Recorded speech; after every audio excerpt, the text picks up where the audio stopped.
आप नित्यनेम में भी पढ़ते हो, अपने नित्यनेम के अंदर आपको बहुत कुछ विज्ञान है। विज्ञान माने तत्व ज्ञान है, विशेष ज्ञान है। और इस ज्ञान को आप केवल एक रूटीन में पढ़ लेते हो कि हमने ये एक पढ़ना है, प्रतिदिन नित्यनेम करना ही करना है, लेकिन एक व्यवस्था बनाकर नहीं इसको प्रतिदिन करना चाहिए। जितनी देर भी इसको सुनो, किसी भी पार्ट को, इसके नित्यनेम का जितना भी बुद्धि मन निश्चल हो तेरा आपका, तो ये विचार करे कि इसमें क्या बोला है मालिक ने अपनी वाणी में, क्या आदेश है तेरे लिए। क्योंकि आप पौन घंटा नित्यनेम करते हो, इसमें ज़्यादा से ज़्यादा आपका मन 20% इस नित्यनेम के अंदर आप 20% ही सुन पाते हो। उस 20% को भी यदि आप विचार करो डेली कि इसमें क्या आदेश है मालिक का, और फिर अपने जीवन को सारा दिन, उस दिन को ऐसे ही सुचारू रखो। क्योंकि आपको घर से निकलने से पहले ये पढ़ा इसलिए जाता है कि आपके साथ रास्ते में कोई निकम्मा भी टकराओगा, कोई गाली देने वाला भी मिलेगा, कोई बुंडा भी बोलेगा, कितने कोई आंट भी लावेगा।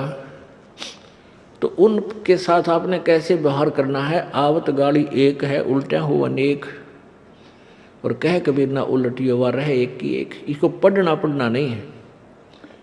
मान ले कोई बुंडा बोला है, गलत बोलता है, गाली देता है,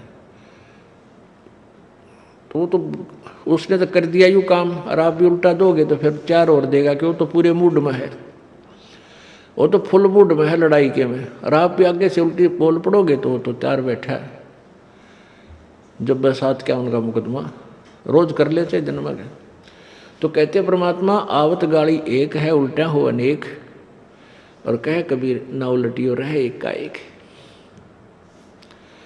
और देख आगे कितनी प्यारी बात कही है। गाली ही से उपजे कलह, कष्ट और मौत, मृत्यु तक तो पहुंच जाती है एक छोटी सी गाली। गाली ही से उपजे कलह, कष्ट और मीच, हार चले सो संत है, लाग मरे सो नीच। हम भगत भी हैं, और दूसरा में बुंडा अच्छा बोल रहा है, और उसने मान लिया किसी किस कह दिया, हमने उसका 2 दड़ाक धर दिए, उल्टे भी बोल दिए, फिर वो मारण पर उतारू हो गया, फिर हमने ठोक दिया। हो सकता है आप उसे तगड़े भी हो और अच्छा भी संवार दो, फिर आप में और उसमें कसर के रहेगी।